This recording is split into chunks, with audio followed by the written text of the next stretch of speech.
Hello and welcome to Kovo again. Today I'm just going to talk about the two becoming one. Normally, mathematically and in real life, you get one item and another item and you make it two. It becomes two. It's just logical. But then there's this other thought. In the book which we read, normally I read the Bible, it says the two shall become one. And I find it in Genesis chapter 2, verses 24. It says the two shall become one. And then you start to wonder, how can the two become one instead of 1 plus 1 becomes 2? I thought about it and I'm thinking about it and I'm like, what could this really mean?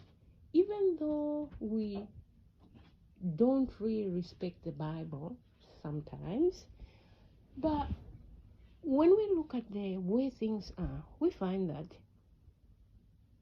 a man, normally, as I always say, I'll normally talk about the man and the woman. A man and a woman, they'll get married and they'll start doing things like it's a one body or one person. They may have clashes here and there, but they're actually in one place. They're having children, if God blesses them with children, but they're doing things, most of the things, maybe 3/4 of the things together. And so really, the two shall become one. It's true. So in the areas where it fails to become one, we could then say the two shall become one. We can make it one. That means it is true. It can become a one figure. Of course, we will be raised from different parents, different upbringing, different backgrounds. And so as a result, it begins to clash when we come together. Crashing is good. So that when it is all crashed, it's all done, it's all ironed up, it's all polished up, it comes to one. The main thing is to accept that we will be one and we are one. Then we start to polish up. It's like having a gold. Gold, when you dig the gold from the underground, doesn't look like gold.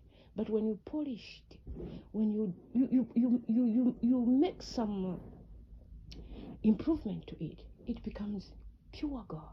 It becomes something that is adorable. It becomes something that is lovely. It becomes something that is, it is up there and everyone wants to have it. It's the same with this marriage. Marriage actually, it is the two becoming one, and therefore having to look at our background, trying to say, where can we compromise?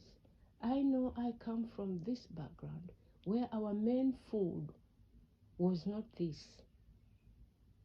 How can we compromise so that we are still one? I come from a background where we believed in a different set of rules about doing things, and you come from another background where you believed of different sets of rules of doing things. How can we make these two rules or these things to the benefit of us so that it will work for us all? And that's the two becoming one, so that the two will profit from where you've come from and from where the other person has come from. When you polish up all the upbringings, all the beliefs, all the things that made you to be where you are, and your friend brings something from wherever she or he comes from, she brings all the ingredients, I might say, and you put it together, you bake it. It becomes a lovely cake with icing on top.